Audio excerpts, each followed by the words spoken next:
Semoga sehat-sehat selalu ya. Nah, zaman telah berganti. Nah, jika dulu para bunda lebih banyak memilih di rumah untuk menjadi orang tua penuh, tapi kini banyak sekali para bunda yang ikut bekerja membantu menopang kebutuhan keluarga. Akibatnya, anak menjadi lebih sering menghabiskan waktunya bersama pengasuh atau mungkin bersama teman-teman pergaulannya dibanding bersama orang tuanya sendiri.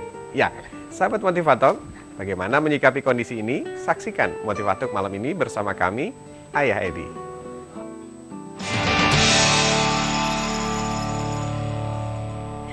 Halo, apa kabar sahabat Motivator? Senang sekali Motivator hadir kembali menemani Anda malam ini untuk menyajikan perbincangan santai, tapi tentunya penuh inspirasi serta motivasi bagi hidup kita.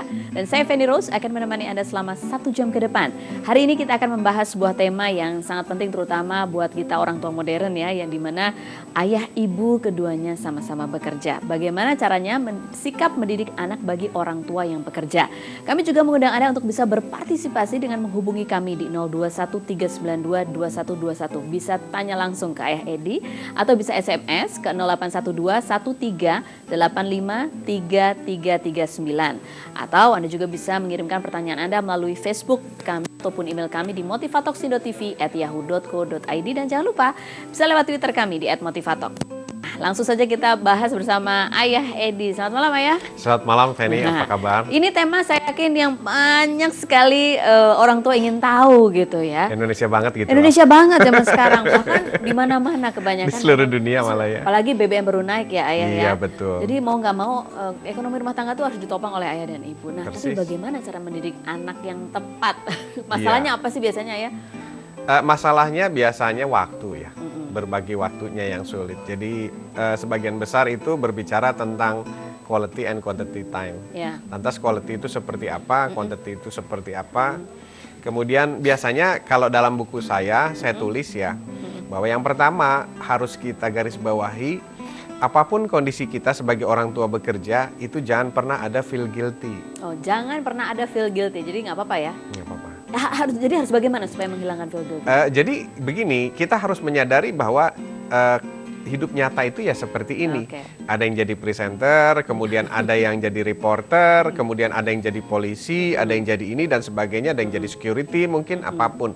Nah, ini kan sebuah fenomena kehidupan. Ini sebuah faktual kehidupan. Ya. Jadi tidak perlu ada perbandingan antara kita dan orang lain. Oke. Katakanlah misalnya ada ibu yang bekerja penuh, kemudian kita merasa feel guilty, mestinya saya seperti itu. Ya. Ya. Nah, kalau misalnya kita jadi seperti itu, nanti rumah tangganya jadi seperti apa kan begitu. Beda Jadi lagi. lebih problemiknya lebih panjang lagi. Jadi saya mengajak untuk pertama kali untuk tidak feel guilty. Ya sudah, terima saja. Jadi kita punya acceptance level, ya inilah keluarga saya. Oke. Nah, kemudian dengan adanya tidak feel guilty ini, maka efeknya akan bagus ke anak. Seorang tua yang feel guilty biasanya dia Banyak kompensasinya tuh. kira-kira kayak gitu. Dia akan membiarkan anak, membolehkan anak, memberikan terlalu banyak kelonggaran, kemudian mudah didikte oleh anak karena dia merasa feel guilty gitu.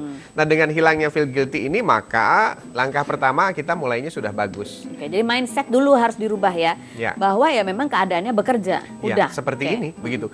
Apa misalnya keliru kalau misalnya ibunya dokter, kemudian bapaknya juga dokter dan dinas gitu kan? Enggak dong. Nggak ada salah. keliru gitu. Jadi nggak ada keliru siapapun dia.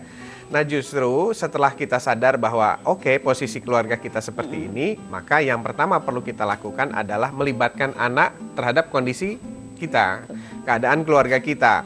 Nah, caranya bagaimana melibatkan anak? Yang pertama perlu dilakukan oleh orang tua adalah melakukan identifikasi waktu. Nah, jadi dalam 24 jam sehari itu siapa di mana. Nah, itu penting. Oh gitu ya. Jadi misalnya ayah di mana, bunda di mana, anak di mana. Oh, jadi bukan cuman orang tua yang harus ngecek anak di mana. Iya. Ya, tapi anak juga harus tahu orang tuanya lagi di mana. Persis. Oke. Nah, ini untuk membangun bonding ya, bonding. Jadi sama-sama tahu loh, sama-sama tahu bahwa kita sedang berkarya untuk berkeluarga dalam satu tim. Jadi bukan tim yang terpisah. Jadi ayah sendiri, bunda sendiri, anak sendiri, nggak jelas di mana. Nah, satu, identifikasi waktu. Terus yang kedua adalah identifikasi activity. Ya, activity. Jadi waktu sama activity. Jadi masing-masing saling memberitahu bahwa 24 jam saya begini prosesnya. Oke. Kemudian 24 jam bunda seperti ini, 24 jam anak seperti ini. Nah, dari situ nanti kalau kita buat selama 1 minggu, 7 hari, kita mulai tahu berarti ada waktu yang tersisa yang match. Oh, yang bisa ketemu 3-3 atau 4-4. Persis. Tiga-tiganya, empat-empatnya, kalau misalnya sekeluarga 4 mungkin kombinasinya 3 atau mungkin kombinasinya 2-1. Nah, di situ kelihatan nanti. Ya, jadi kelihatan siapa yang ayahnya ketemu tapi nggak lengkap gitu. Kemudian ibundanya ada, ayahnya nggak ada, itu kelihatan selama 7 hari itu. Jadi itu yang disebut peta waktu. Kita punya peta waktu dulu. Nah, baru setelah peta waktu kita teridentifikasi, kita bisa mengukur pergerakan anak kita. Yang penting itu sebenarnya orang tua memiliki peta waktu anak dalam 7 hari. Jadi dia bisa tahu siapa saja yang berpengaruh terhadap perilaku anak kita. Peta waktu anak, jadi artinya apa? Jam sekolah sampai jam berapa? Iya, Teman-temannya siapa? teman-temannya siapa. Jadi misalnya hari Senin, schedule-nya apa, Selasa apa, kemudian Rabu apa, dan sebagainya. Nah, dari situ kita bisa mengidentifikasi kira-kira pengaruh apa saja yang masuk ke anak kita. Nah, kita bisa juga mengidentifikasi sisi-sisi yang kira-kira harus kita perhatikan. Oh, Seperti termasuk itu. misalnya kan kadang-kadang juga lingkungan sosial itu ada melalui internet. Ya, seperti itu.